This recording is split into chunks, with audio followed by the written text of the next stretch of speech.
नमस्कार प्यारे मित्रों, इस वीडियो में हम बात करेंगे कि भगवत गीता के अनुसार कर्म योग या कर्म विज्ञान क्या है। श्री कृष्ण यह समझाते हैं कि सभी जीव अपनी स्वाभाविक प्रकृति के गुणों के कारण कार्य करने के लिए बाध्य होते हैं और कोई भी प्राणी एक क्षण के लिए भी अकर्म नहीं रह सकता। वे जो गेरुआ वस्त्र धारण करके बाह्य रूप से वैराग्य प्रदर्शित करते हैं, लेकिन आंतरिक रूप से इंद्रियां विषयों के भोग के प्रति आसक्ति रहते हैं, वे ढोंगी हैं। जो कर्म योग का अनुष्ठान करते हुए बाह्य रूप से निरंतर कर्म करते रहते हैं, लेकिन उनमें आसक्त नहीं होते, वे उनसे श्रेष्ठ हैं। इसके बाद श्री कृष्ण इस बात पर बल देते हैं कि सभी जीवित प्राणियों को भगवान की सृष्टि की व्यवस्था के अभिन्न अंग के रूप में अपने दायित्व का निर्वहन करना पड़ता है। जब हम भगवान के प्रति आभार व्यक्त करते हुए अपने कर्तव्यों का पालन करते हैं तो ऐसे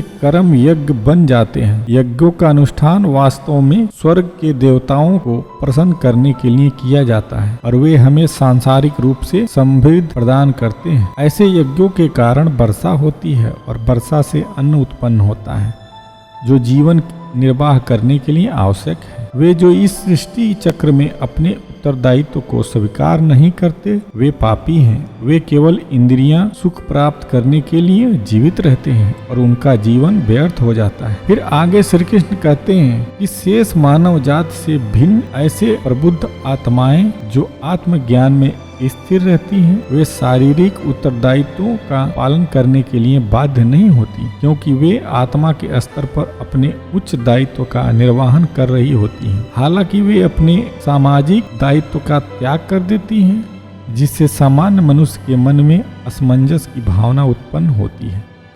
जो महापुरुषों के प्रचिह्नों पर चलना चाहते हैं, इसीलिए ज्ञानी पुरुषों को संसार के अनुसरणार्थ उच्च आदर्श प्रस्तुत करने के लिए बिना किसी प्रयोजन और व्यक्तिगत लाभ के लिए निरंतर कर्म करना होगा। यह अज्ञानी को अपरिपक्व अवस्था में अपने नियत दायित्व को त्याग करने से रोकेगा।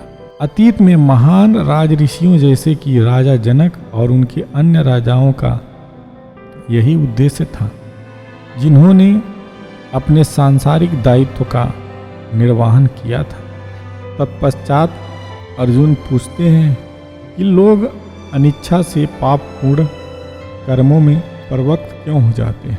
क्या उन्हें बलपूर्वक पाप कर्म में लगाया जाता है? प्रभु श्री कृष्ण बताते हैं कि संसार का सर्वभक्षी पापपूर्ण शत्रु केवल काम वासना है।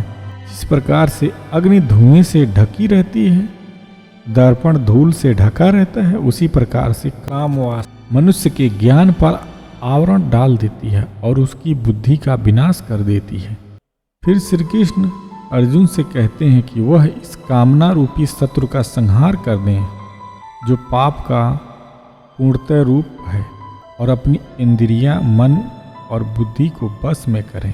तो नमस्कार प्यारे मित्रों, मैं आशा करता हूँ कि आपको ये संवाद अच्छा लगा होगा।